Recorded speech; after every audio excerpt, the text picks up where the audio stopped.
Mujercitas, capítulo 8. Yo conoce a Apollón.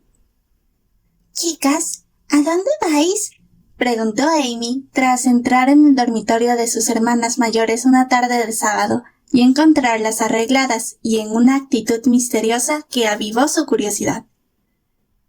No es asunto tuyo. Las niñas pequeñas no deben hacer esa clase de preguntas, respondió yo, cortante. Si algo mortifica a una niña es que le recuerden que lo es, y que la despidan con un «vete, querida», resulta aún peor. Ofendida por lo que consideró un insulto, Amy se dijo que descubriría su secreto, aunque tuviese que importunarlas durante una hora. Se volvió hacia Meg, que no era capaz de negarle nada durante demasiado tiempo, y dijo en tono mimoso: «Cuéntamelo. Además, deberíais llevarme con vosotras, porque Beth está entretenida con sus muñecas y yo no tengo nada que hacer. Me siento muy sola». «No podemos, querida, porque no te han invitado», respondió Meg. Yo la interrumpió, impaciente. «Meg, no digas nada o lo echarás todo a perder. Amy, no puedes venir. No te comportes como una niña ni empieces a quejarte». «Vais a alguna parte con Laurie, estoy segura. Ayer por la noche estuvisteis cuchicheando y riendo en el sofá, y en cuanto me acerqué guardasteis silencio. Vais con él, ¿verdad?» «Sí, así es. Ahora estate calladita y deja de dar lata». Amy dejó descansar la lengua, pero no los ojos, y observó que Meg se guardaba un abanico en el bolsillo. «Ya lo tengo, lo sé. Vais al teatro a ver los 7 castillos», exclamó y añadió con resolución: «Iré con vosotras, porque mamá dijo que no podía perdérmela. Tengo dinero ahorrado. Teníais que haberme avisado con tiempo».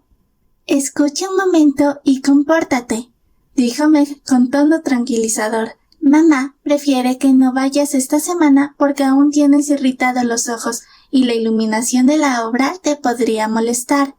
Irás con Beth y Hannah la semana que viene y lo pasaréis muy bien». «Me apetece mucho más ir con vosotras y con Laurie. Por favor, dejadme ir. Llevo demasiado tiempo con este resfriado, encerrada en casa. Me muero por un poco de diversión. Meg, por favor, me portaré mejor que nunca», rogó Amy con el semblante más lastimero que pudo adoptar. «Podríamos llevarla. No creo que a mamá le importe si va bien abrigada», comentó Meg. «Si ella va, yo me quedo, y si yo no voy, Laurie no querrá ir. Además, después de que nos haya invitado a las 2, sería de muy mala educación aparecer con Amy». Pensaba que no le gustaba meterse donde no le llamaban. Apuntó yo, irritada ante la perspectiva de tener que vigilar a una niña inquieta cuando todo lo que quería era pasar un buen rato. El tono y las maneras de yo enfurecieron a Amy, que empezó a ponerse las botas e insistió con su actitud más impertinente. «Pienso ir. Meg ha dicho que puedo acompañaros. Si pago mi entrada, Laurie no tendrá ningún inconveniente». «No podrás sentarte con nosotros porque ya hemos reservado nuestras butacas, de modo que Laurie no podrá dejarte sola. Te cederá su asiento, con lo que nos aguarás la fiesta, o tendrá que conseguir otra butaca para ti, lo que no me parece adecuado puesto que no te ha invitado. No seas desobediente y quédate en casa», espetó yo, más enfadada que nunca porque, con las prisas, se había pinchado en un dedo. Sentada en el suelo, con una bota puesta, Amy empezó a llorar. Meg intentaba hacerle entrar en razón cuando Laurie llamó a la puerta y las 2 jóvenes bajaron corriendo. Mientras su hermana menor seguía gimoteando porque de vez en cuando olvidaba su actitud de persona mayor y actuaba como una niña caprichosa. Cuando se disponía a salir, Amy se acercó a la escalera y gritó en tono amenazador: «Te arrepentirás de esto, yo marcho». «Tonterías», replicó yo antes de dar un portazo. Disfrutaron de la función, porque Los 7 castillos y el lago Diamante era una obra tan brillante y maravillosa como habían imaginado. No obstante, a pesar de los cómicos diablillos rojos, los luminosos duendes y los magníficos príncipes y princesas, algo ensombrecía la felicidad de yo. El cabello rizado y rubio de la reina de las hadas le hacían pensar en Amy. En los entreactos se entretenía imaginando qué podría hacer su hermana para que se arrepintiera. Amy y ella se habían enzarzado en más de una trifulca en el curso de sus vidas porque ambas tenían un carácter muy fuerte y perdían los estribos con facilidad. Amy pinchaba a Jo, esta molestaba a su hermana menor y, de vez en cuando, los ánimos se encendían, de lo que ambas se avergonzaban después. A pesar de ser la mayor, Jo tenía menos control de sí misma y sufría tratando de poner freno a su temperamento, que tantos sinsabores le ocasionaba. Los enfados no le duraban demasiado, y, después de confesar humildemente su falta, su arrepentimiento era sincero e intentaba superar sus fallos. Sus hermanas solían decir que les encantaba enfurecerla, porque, una vez calmada, se convertía en un auténtico ángel. La pobre Jo se esforzaba muchísimo por ser buena, pero su enemigo íntimo estaba siempre dispuesto a aflorar y derrotarla. Y ella llevaba años de paciente lucha tratando de someterlo. Al llegar a casa encontraron a Amy leyendo en la sala. Cuando entraron, la pequeña adoptó un aire ofendido y no levantó la vista del libro ni hizo pregunta alguna. Es posible que la curiosidad hubiese superado el rencor de no haber sido por Beth, que sí acudió a pedir información sobre la obra y recibió una detallada descripción. Al subir a guardar el que era su mejor sombrero, Jo echó un vistazo a su cómoda. En su última pelea, Amy había desahogado su frustración volcando el contenido del primer cajón en el suelo. Sin embargo, todo parecía en su lugar. Tras una rápida inspección de sus armarios, bolsas y cajas, Jo supuso que Amy había olvidado y perdonado lo ocurrido. Jo no estaba en lo cierto, y al día siguiente descubrió algo que desató una verdadera tormenta. Era media tarde. Meg y Beth y Amy estaban sentadas en la sala cuando Jo irrumpió, visiblemente inquieta, y preguntó sin aliento: ¿Alguien ha cogido el libro que estoy escribiendo? No, contestaron Meg y Beth al unísono, con expresión sorprendida. Amy atizó el fuego sin pronunciar palabra. Jo se puso colorada y se abalanzó sobre ella de inmediato. —Amy, ¿lo tienes tú? —No, yo no lo tengo. —Entonces, ¿sabes dónde está? —No, no lo sé. —Es mentira —exclamó Jo sujetándola por los dos hombros y clavándole una mirada capaz de asustar a una niña mucho más valiente que Amy. —No lo es, no lo tengo, no sé dónde está. Además, me traes sin cuidado. —Sí lo sabes, y será mejor que empieces a hablar antes de que te obligue —replicó Jo, zarandeándola suavemente. —Por mucho que grites, no volverás a ver tu viejo y estúpido libro —exclamó Amy, que empezaba a alterarse. —¿Por qué? —Lo he quemado. —¿Cómo? ¿Has quemado el libro del que tan orgullosa estaba y en el que tanto había trabajado para que estuviese terminado la vuelta de papá? ¿De verdad lo has quemado? —preguntó Jo, que seguía agarrando con fuerza a Amy, nerviosa, con el semblante pálido y los ojos encendidos de rabia. —Sí, lo he hecho. Ayer te advertí que pagarías por haber sido tan desagradable conmigo y me he encargado de que así sea.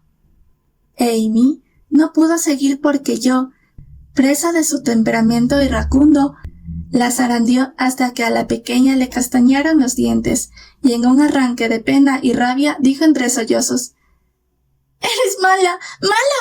He perdido mis escritos. No te perdonaré mientras viva.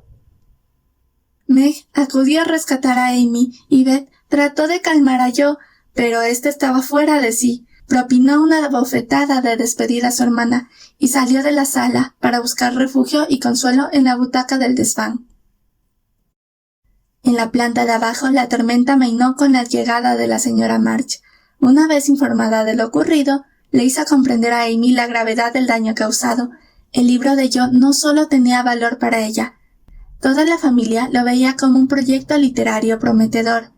Contenía apenas media docena de cuentos, pero Jo había trabajado con dedicación y paciencia en ellos y había puesto el alma en cada uno, con la esperanza de que algún día llegasen a publicarse. Los había copiado con sumo cuidado y había destruido los borradores, por lo que, con el fuego, Amy había destruido años de entregada labor. A los demás podía parecerles una pérdida menor, pero para yo era una auténtica calamidad que no creía posible reparar. Beth estaba tan apenada como si hubiera muerto uno de sus gatitos. Y Meg no salió en defensa de su protegida. La señora March se mostraba seria y abatida, y Amy se dijo que nadie la volvería a querer hasta que hubiese pedido perdón a su hermana por aquella acción, que ahora le pesaba más que a nadie. Cuando sonó la campanilla que anunciaba la hora del té, Joe apareció con una expresión tan severa y distante que Amy tuvo que hacerse acopio de valor para decir con tono sumiso: «Por favor, Joe, discúlpame. Lo lamento muchísimo». «No te perdonaré jamás», replicó con dureza Joe, que a partir de ese momento hizo caso omiso de Amy.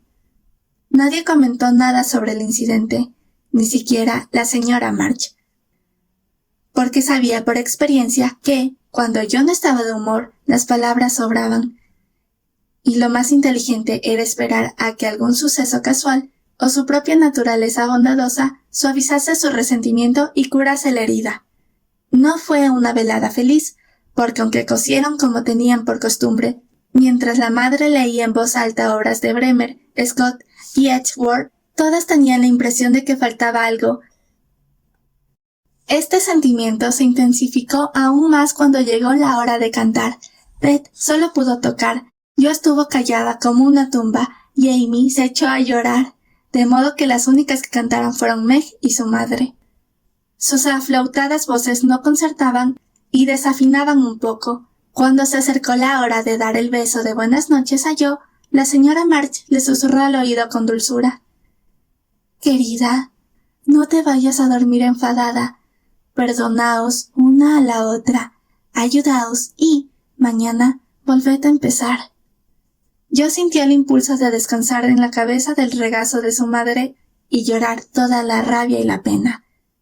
Pero el llanto era una debilidad impropia del carácter masculino como el suyo, y, además, se sentía demasiado herida para perdonar tan pronto. Así pues, parpadeó para contener las lágrimas, meneó la cabeza y dijo en un tono hosco dedicado a Amy, que sabía que estaría escuchando: «Ha sido una acción abominable y no merece mi perdón». Dicho esto, subió a acostarse y aquella noche no hubo ni charlas entretenidas ni confidencias. Amy, ofendida al ver rechazado su intento de hacer las paces, deseó no haberse humillado y, sintiéndose más dolida que nunca, adoptó un aire de superioridad exasperante. Al día siguiente, yo seguía con su expresión sombría y todo le salió mal. La mañana fue especialmente gélida y se le cayó la empanada caliente en un desagüe.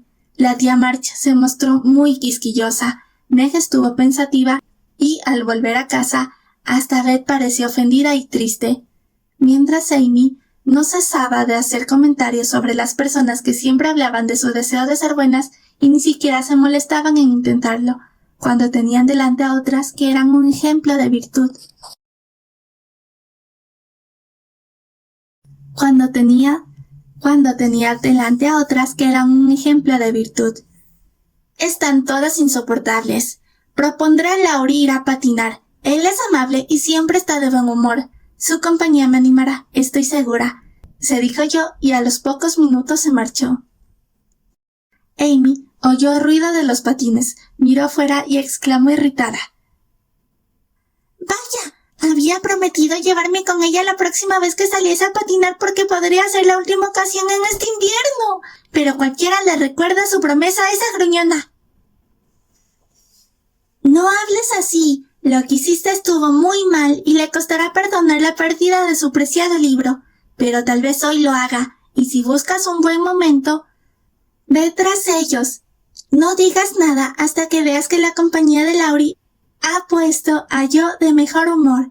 Entonces acércate a ella y dale un beso o ten algún gesto de cariño por el estilo. Estoy segura de que se reconciliará contigo y lo hará de corazón». «Lo intentaré», dijo Amy, a la que el consejo le venía de perlas. Se preparó a toda prisa y siguió los pasos de los dos amigos, que habían llegado a lo alto de la colina y acababan de desaparecer de la vista. El río no estaba lejos, pero cuando Amy llegó, la pareja ya estaba preparada para patinar. Yo la vi acercarse y le dio la espalda. Laurie no la vio porque estaba patinando prudentemente por la orilla, probando la solidez del hielo porque antes de la helada había hecho unos días de calor. Antes de que empecemos la carrera, iré hasta la primera curva para asegurarme de que todo esté bien, le oyó Amy anunciar al tiempo que se alejaba. Parecía un joven ruso con un gorro de piel y su chaqueta forrada. Yo oyó que Amy jadeaba después de haber corrido para darles alcance. Pateaba el suelo para que los pies le entraran en calor y soplaba los dedos mientras intentaba ponerse los patines. Sin embargo, no se volvió y se deslizó zigzagueando por el río, embargada por la agridulce satisfacción que le producía saber que su hermana estaba en apuros. Había alimentado su rabia, y ésta había seguido creciendo como hacen todos los pensamientos y sentimientos negativos si no se eliminan de inmediato. Laurie se dio la vuelta al llegar a la curva y gritó: «¡Mantente cerca de la orilla! ¡El centro no es muy seguro!». Yo lo oyó, pero no Amy, que tenía toda su atención puesta en sus pies. Yo volvió su cabeza hacia ella, y el diablillo que habitaba en su interior le susurró al oído: «No importa si ha oído o no, deja que se cuide a sí misma». Laurie había desaparecido tras el recodo, y yo se disponía a doblarlo cuando Amy, que iba muy por detrás de ellos, se desvió hacia el centro del río, donde la capa del hielo era más fina. Yo se detuvo un instante con un extraño sentimiento en el corazón. Luego decidió seguir, pero algo la retuvo y la obligó a volverse, justo a tiempo para ver cómo su hermana levantaba las manos y caía cuando la capa de hielo se quebró bajo sus pies. El ruido del agua y el grito le helaron el corazón y la llenaron de miedo. Quiso avisar a Laurie, pero la voz le fallaba. Intentó correr hacia su hermana, pero sus pies no se movían. Se quedó inmóvil un instante, aterrorizada, con la mirada fija en el gorrito azul que flotaba en las oscuras aguas. Algo pasó a toda prisa a su lado y oyó a Laurie gritar: «¡Arranca una tabla de la valla! ¡Rápido! ¡Rápido!». Sin saber cómo, se encontró luchando con la valla, como poseída, siguiendo al pie de la letra las instrucciones de Laurie, que mantenía la calma.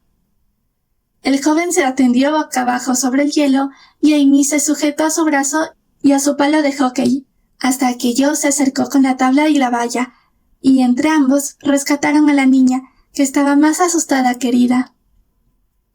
«Tenemos que llevarla a casa lo antes posible. Cúbrela con nuestros abrigos mientras le quito los malditos patines», dijo Laurie, y tras tapar a Amy con su abrigo empezó a desatar los cordones, tarea que nunca le había resultado tan difícil. Amy llegó a casa empapada, titirando y llorando a lágrima viva, y tras tantas emociones enseguida cayó rendida, envuelta en mantas delante de la chimenea encendida.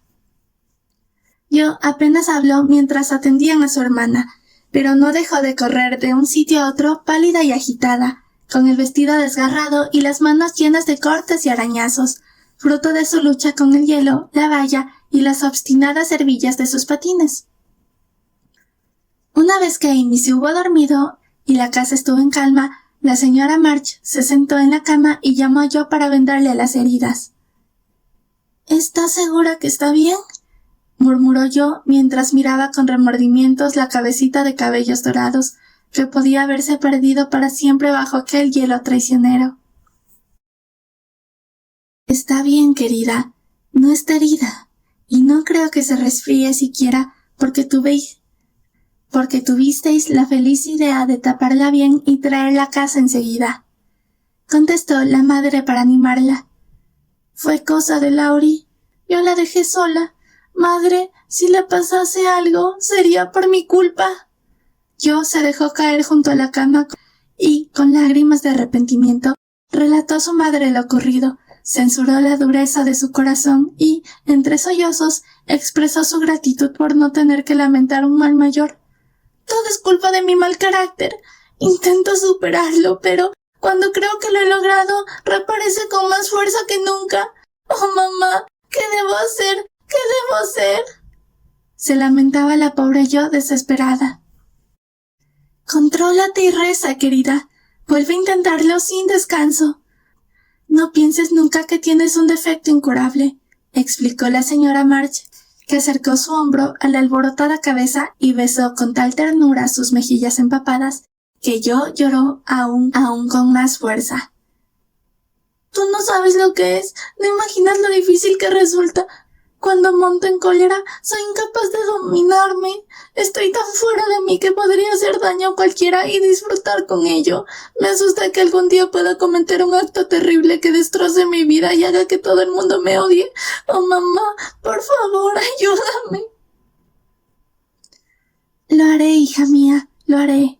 En lugar de llorar, recuerda lo ocurrido del día de hoy y hazte el propósito de no permitir que algo así vuelva a suceder. Yo, querida, todos tenemos tentaciones, algunas más fuertes que nosotros, y a menudo hace falta toda una vida para lograr superarlas. Piensas que tu carácter es el peor del mundo, pero yo tenía el mismo pronto que tú. ¿Tú, mamá? Pero si tú nunca te enfadas. Yo se quedó tan sorprendida que olvidó por unos instantes su remordimiento. Llevo 40 años tratando de curar mi mal carácter y solo he logrado controlarlo. No pasa un día sin que me enfade yo, pero he aprendido a no mostrar mi mal humor y no pierdo la esperanza de llegar a no sentirlo, aunque tal vez tarde otros 40 años en conseguirlo. La paciencia y la humildad que reflejaba el rostro amado eran la lección que yo necesitaba, más eficaz que el sermón más sabio o la reprimienda más dura. Encontró consuelo en la confidencia que le había hecho su madre y en su comprensión. Saber que su madre tenía un defecto similar al suyo y se esforzaba por corregirlo hacía más soportable su dolor y la animaba a tratar de curarse. Aunque para una joven de 15 años, 40 años de rezos y propósitos de enmienda le parecían un plazo demasiado largo.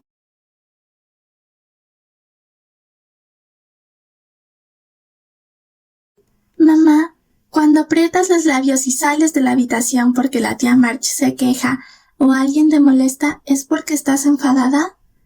Preguntó yo, que se sentía más próxima a su madre que nunca. Sí, he aprendido a reprimir las palabras desagradables que acuden a mis labios y, cuando la tentación es demasiado fuerte, me alejo unos segundos para recordarme que no debo ser tan débil y cruel. Contestó la señora March con una sonrisa y un suspiro mientras alisaba y peinaba con los dedos el revuelto cabello de yo. ¿Cómo aprendiste a guardar la calma? Es lo que más me cuesta.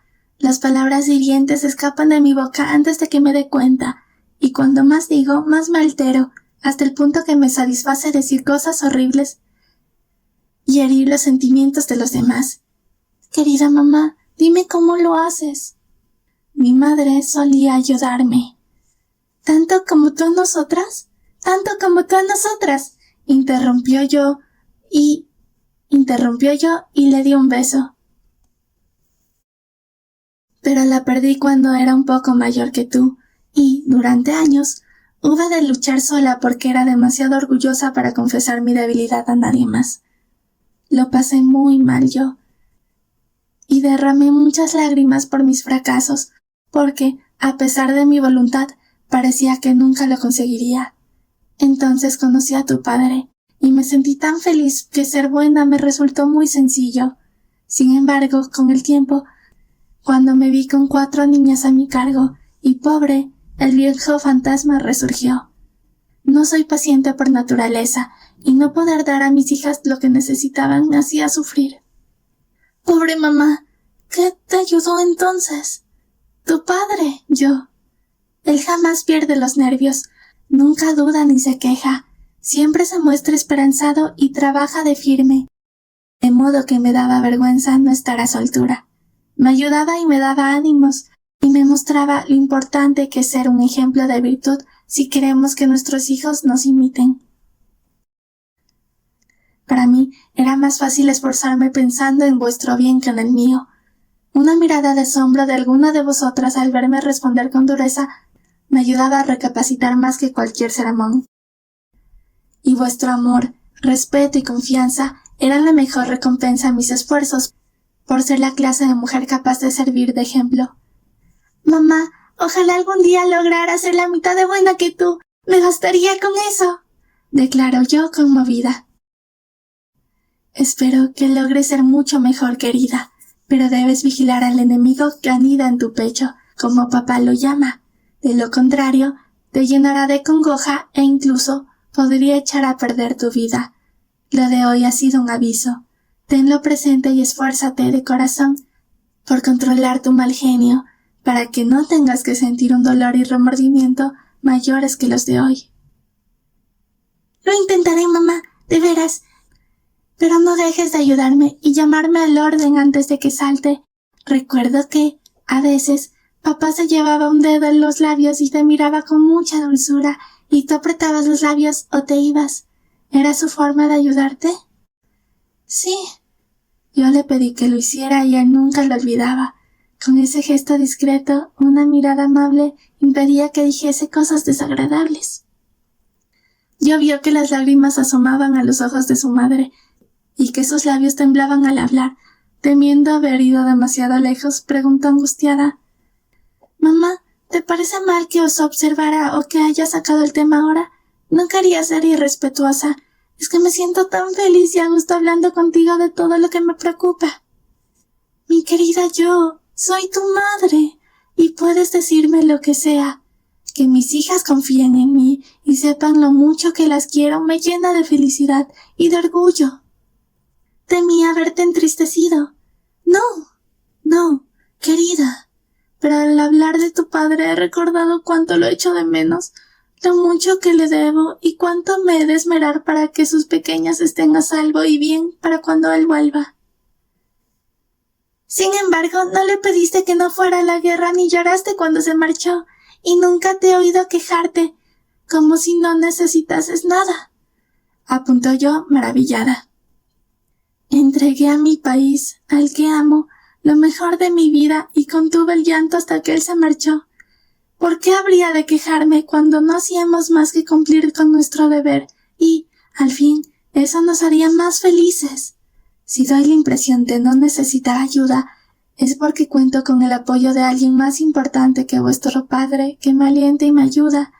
Hija mía, tus problemas y tentaciones no han hecho más que empezar y pueden ser muchos, pero lograrás superarlos, vencerlos si aprendes a sentir fuerza y el amor de tu Padre Celestial, como sientes los de tu Padre terrenal. Cuando más le ames y confíes en Él, más unida te sentirás a Él y menos dependerás del poder y la sabiduría humanos. Él nunca se cansa de amarnos y cuidarnos.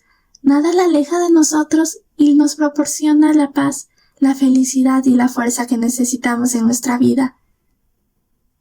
Has de creer en esto y confiar a Dios todas tus cuitas y esperanzas, tus errores y penas, del mismo modo que los compartes con tu madre. Por toda la respuesta, yo la abrazó y el silencio que siguió elevó desde su corazón la plegaria más sincera de su vida. Y es que, en esta hora triste y al mismo tiempo feliz, había conocido no solo el amargo sabor del arrepentimiento y la desesperación, sino también la dulzura y la abnegación y el dominio de sí misma, y, de mano de su madre, se había acercado al amigo que brinda a los niños un amor más fuerte que el de cualquier padre, más tierno que el de cualquier madre. Amy se removió y suspiró en sueños, ávida de enmendar lo antes posible su error. Yo la miró con una expresión desconocida en el rostro. Cuando el sol se puso, estaba enfadada y pensaba que no la perdonaría jamás. Hoy, de no haber sido por Laurie, hubiese sido demasiado tarde. ¿Cómo he podido ser tan ruin?, dijo yo a media voz, inclinada hacia su hermana para acariciarle el cabello, desparramado sobre la almohada y aún húmedo. Como si lo hubiese oído, Amy abrió los ojos y tendió los brazos con una sonrisa que a yo le llegó al alma. Sin pronunciar palabra, se abrazaron por encima de las mantas y todo quedó perdonado y olvidado con un beso sincero.